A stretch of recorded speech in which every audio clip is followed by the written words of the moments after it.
Ciao Raga! Musta Raga? Welcome sa inyong lahat. I am Chad and I will be your guide.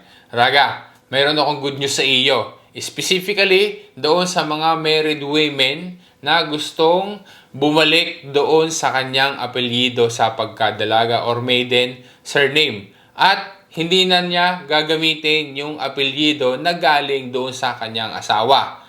Paano gayan gawin?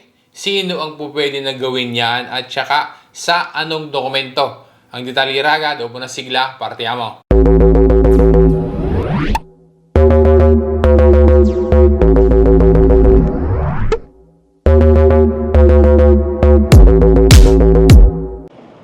Ciao Raga! Musta Raga?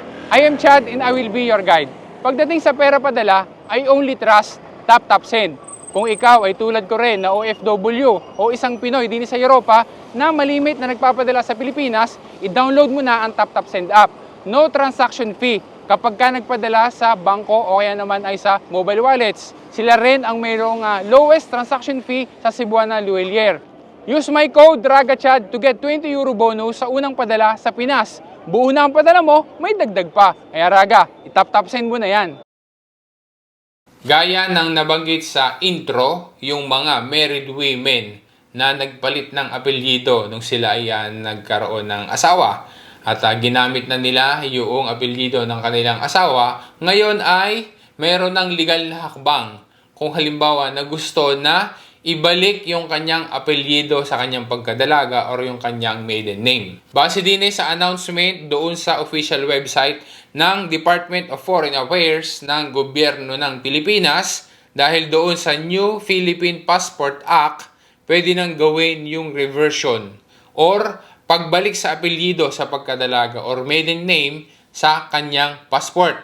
Dated March 21, 2025 ang announcement na yan. Kaya yan ay nung isang araw pala ang sabi, following the implementation of the New Philippine Passport Act, Republic Act number 11983, the Department of Foreign Affairs, Office of Consular Affairs, DFA-OCA, informs the public that married women who will renew their passports may now voluntarily revert to their maiden names once.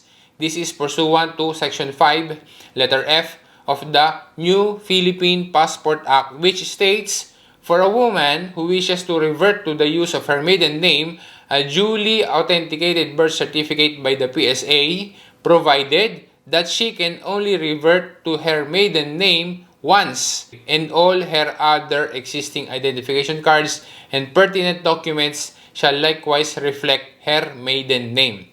Take note ha, ang sabi ay voluntarily revert to their maiden name once. Kaya hindi mandatory at kung sino lang ang may gusto na mula sa apelyido ng asawa ay babalik sa kanyang apelyido sa pagkadalaga or maiden name. Ang sabi pa na importanteng bigyan ng pansin, once laang daw, isang beses laang. Pwede yung gawin sa pag-renew ng iyong Philippine passport at pati daw doon sa iba pang existing identification cards and pertinent documents. Total naman yan ay nasa English. Ilalagay ko ang link ng announcement na iyan para makapunta ka sa official website at makita mo ang iba pang info. At the same time, yung mga documents na kailangan on case-to-case basis. Ang bagong Philippine Passport Act na iyan ay maigay diga para doon sa mga married women na naging Italian citizen na sila. Tapos ay nakasama sila doon sa dati pang regula dito sa Italia na kapag ka ikaw ay naging Italiana na ay nabalik doon sa apelyido sa pagkadalaga. Kung ano yung apelyido sa birth certificate, yun ang sinusunod. Kaya nangyayari ay magkaiba ang apelyido nila doon sa kanilang mga passports kung sakali na sila ay nag-dual citizen. Apelyido sa pagkadalaga ang nakalagay doon sa Italian passport, tapos ay apelyido naman doon sa asawa ang nakalagay doon naman sa kanyang Philippine passport. Dahil sa New Philippine Passport Act na iyan, ay di mangyayari ngayon, pwede nang gawin na bumalik din doon sa maiden surname kung gusto. Diba? Para iisa na lang ang apelyido doon sa mga documents. Para din yan doon sa mga ang asawa ay sumakabilang buhay na at gusto nila na bumalik doon sa kanilang maiden surname dahil nga nang sila ay nabiyuda na. Hindi lang yan, dahil kasama din yung ang mga asawa naman ay sumakabilang bahay naman. Okay? Dahil nagkahiwalay na at ayaw nang gamitin nung asawang babae yung apelyido ng kanyang estranged husband, ay pwede na rin sila ngayon bumalik doon sa kanilang dating apelyido. Ang instructions din sa website, bukod doon sa mga documents na kailangan na sabi, ay ini-encourage na gamitin aring provided na affidavit of explanation for reversion to use maiden name in the Philippine passport.